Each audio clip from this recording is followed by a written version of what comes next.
ఈ వీడియోలో 2 లక్షల వాహనాలు రోడ్డు మీద వదిలేసి డ్రైవర్స్ అందరూ ఎందుకు స్ట్రైక్ చేస్తున్నారో మరియు దీనికి మన గవర్నమెంట్ కి గల సంబంధం ఏంటో ఎక్స్ప్లెయిన్ చేయబోతున్నాను. ఇండియాలో డ్రైవింగ్ సంబంధించి ఆల్రెడీ ఉన్న లాని మోడిఫై చేసి కొత్త క్రిమినల్ లాని ఇంట్రడ్యూస్ చేశారు. సో ఈ లా ఇంట్రడ్యూస్ చేసిన 2 రోజుల్లోనే ట్రక్ డ్రైవర్లందరూ మేము స్టీరింగ్ పట్టమని నిరసనలు వ్యక్తం చేస్తున్నారు. అసలు హిట్ అండ్ రన్ లా అంటే ఏంటి, సో దీనివల్ల జరిగే ప్రభావాలు ఏంటి, ఆ నష్టాలు ఎందుకు జరిగినాయి, దీనికి మన ప్రభుత్వానికి గల సంబంధం ఏంటో చూద్దాం. సో హిట్ అండ్ రన్ లా అంటే ఏదైనా వెహికల్ గుద్దేసి పారిపోతే దాన్ని హిట్ అండ్ రన్ లా అంటారు. కానీ ఇప్పుడు ఏం చేశారంటే ఇలా హిట్ అండ్ రన్ లా చేయడం వల్ల 10 సంవత్సరాల జైలు శిక్ష అలాగే 7 లక్షల జరిమానా ఆ డ్రైవర్ కట్టాల్సి వస్తుంది. సో మనకి ఎవరైతే డ్రైవర్స్ ఉంటారో వాళ్ళు పేదరికం ఉన్న వాళ్ళు, వాళ్ళ ఫినాన్షియల్ స్టేటస్ అంత ప్రాపర్గా ఉండదు.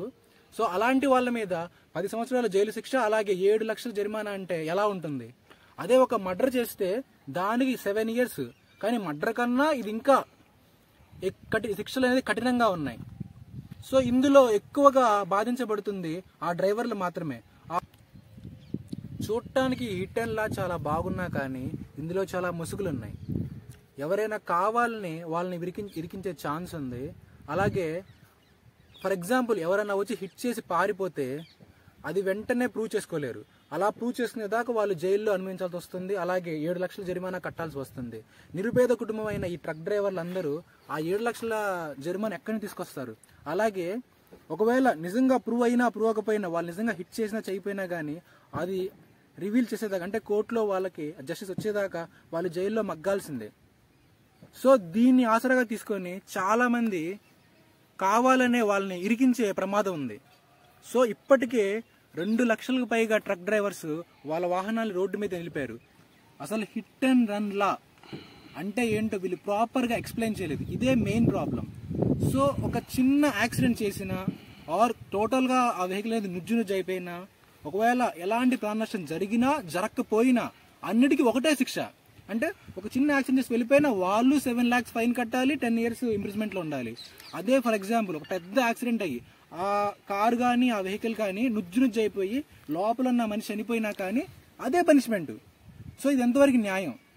సో ప్రభుత్వం తొందరగా స్పందించి దీని త్వరగా మన ఇండియాలో పెట్రోల్ సప్లై చేసే పెద్ద పెద్ద companies like Indian oil, Bharat petroleum లాంటి వాళ్ళు ఇలాగే వాళ్ళ పెట్రోల్ నెట్ని ఒక స్టేట్ నుంచి ఇంకో స్టేట్కి ట్రాన్స్ఫర్ చేయాలంటే ఈ ట్రక్సే యూజ్ చేసుకోవాలి. ఇప్పుడు చాలా స్టేట్స్లో పెట్రోల్ కొరత మొదలైంది. సో అండ్ ఆల్సో మన బేసిక్ నీడ్స్ లైక్ ఫ్రూట్స్ కానీ వెజిటేబుల్స్ కానీ ఇవన్నీ ఇప్పుడు స్కేర్సిటీ మొదలవుతుంది. ఎందుకంటే ఒక చోట నుంచి ఒక చోటకి మన డిస్ట్రిబ్యూషన్ లేదు కదా, టోటల్ ఎంటైర్ ఈ ట్రాన్స్మిషన్ అంతా స్టాప్ అయిపోయింది. సో త్వరగా గవర్నమెంట్ అనేది ఈ ఇష్యూని సాల్వ్ చేసి రియాక్ట్ అవ్వాలి. అలా అవ్వకపోతే ఇండియా మరో పెద్ద ఇన్ఫ్లేషన్ ఎదుర్కోబోతుంది. సో ఈ ఇష్యూకి రెస్పాండ్ అయ్యి గవర్నమెంట్ ఇప్పుడే ఒక ప్రెస్ మీట్లో ఒక అనౌన్స్మెంట్ ఇచ్చింది.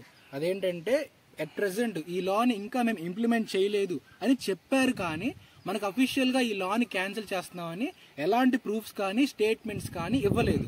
సో ప్రస్తుతానికైతే ఇంప్లిమెంట్ చేయలేదన్నారు. మరి ఎంతవరకు నిజమో మనకి తెలియాలి. మరో 2-3 నెలల్లో ఎలక్షన్ రాబోతుంది. సో గవర్నమెంట్ మారే ఛాన్స్ కూడా ఉంది. ఒకవేళ గవర్నమెంట్ మారితే పాత గవర్నమెంట్ ఇంప్లిమెంట్ చేసింది మేము క్యాన్సిల్ చేసే అధికారం మాకు లేదు అని వాళ్ళు చేతులు చేస్తే పరిస్థితి ఏంది? సో ఈ ఇష్యూని ఎక్కువసేపు నాంచకుండా త్వరగా ఈ లాని క్యాన్సిల్ చేస్తే అందరికీ మంచిది.